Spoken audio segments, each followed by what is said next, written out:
বা তারা বলতে শুরু করছে যে আমরা চিকেন নেক দখল করে নেব, আমরা নর্থ ইস্টের এগুলোকে দখল করে নেব, সেভেন সিস্টার আমাদের।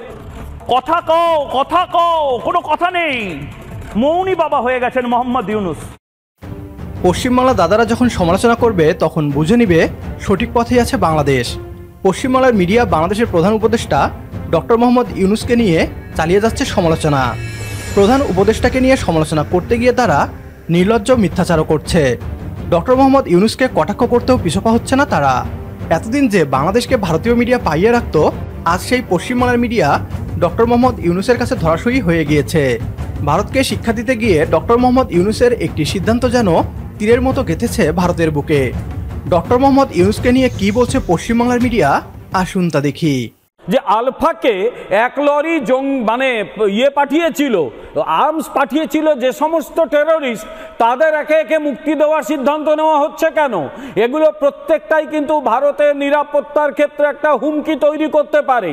উপরন্তু বাংলাদেশে সেই লোকগুলো প্র্যাকটিক্যালি খবর রাখে না, অদ্ভুত অদ্ভুত মাথার মধ্যে কিছু ভাবনা ঢুকিয়ে দেওয়া হয়, তাদের দিয়ে বলানো হচ্ছে বা তারা বলতে শুরু করছে যে আমরা চিকেন নেক দখল করে নেব, আমরা নর্থ ইস্টের এগুলোকে দখল করে নেব, সেভেন সিস্টার আমাদের।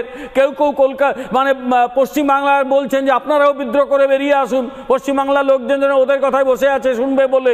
ভারতবর্ষের যে শক্তি, তার সামরিক শক্তি, তার আর্থিক শক্তি সম্পর্কে তোমাদের কোনো ধারণা নেই। সেইগুলো আগে পড়াশুনো করো, তারপরে এরকম হুমকি দেওয়ার কথা বলবে। আর বাণিজ্যের কথা বলেছি, আগে যে কথা বলছি আবার বলছি, যে শেখ হাসিনা একটা বিষয় তো বুঝতে পেরেছিলেন, তিনি কিন্তু বাস্তবমুখী রাজনীতিটা বুঝতেন। ভারতের সঙ্গে বাণিজ্য হলে বাংলাদেশের সবচেয়ে বেশি লাভ। ভারতের কে যদি বাংলাদেশের ভেতর দিয়ে উত্তর পূর্বাঞ্চলে তারা পণ্য পরিবহন করতে দেয়, এমনি বিনা পয়সায় পণ্য পরিবহন হবে না, তার জন্য বাংলাদেশ টাকা পাবে। এগুলো প্রত্যেকটাই বাংলাদেশের অর্থনীতিকে শক্তিশালী করতো। এইগুলো থেকে সরে এসে বাংলাদেশ কেন নিজের পায়ে কুড়ুল মারছে, আমি তো এটা কিছুতেই বুঝে উঠতে পারছি না। এবং তার পাশাপাশি আমি কিছুতেই বুঝে উঠতে পারছি না মোহাম্মদ ইউনূস কেন নীরব হয়ে আছেন এই মুহূর্তে। মোহাম্মদ ইউনূস যে প্রশ্নগুলো নিয়ে কোনো কথাই বলছেন না, মোহাম্মদ ইউনূস যেন কথাই বলতে পারেন না। সংখ্যালঘুদের ওপর এত অত্যাচার কেন চুপ? মোহাম্মদ ইউনূস আদৌ কিছু জানেন না জেনেও চুপ করে আছেন? বাংলাদেশের মানুষ জবাব চায়। এর পাশাপাশি বন্যা নিয়ে কেন চুপ? ছেড়ে দিন পলিটিক্স, আরে বন্যা নিয়ে তো কথা বলুন।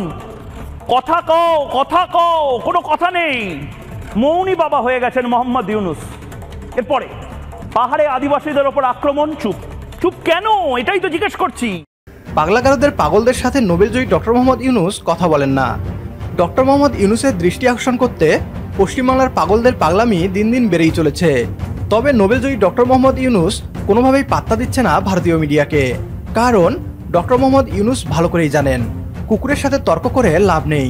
বাংলাদেশের কোথাও কোনো অশান্তি নেই, সবকিছুই পশ্চিমবাংলার মিডিয়ার মিথ্যাচার। ডক্টর মোহাম্মদ ইউনূস জানেন কিভাবে ভারতকে দৌড়ের উপর রাখতে হয়।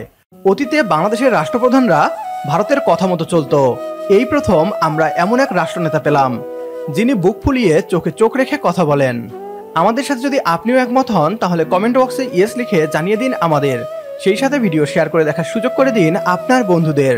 আপনার একটি শেয়ারে হয়তো অনেকেই জানবে ভারতীয় প্রোপাগান্ডা আর আমাদের যথাযথ জবাব সম্পর্কে। পরবর্তী ভিডিও দেখার আমন্ত্রণ জানিয়ে বিদায় নিচ্ছি আজ। আল্লাহ হাফেজ।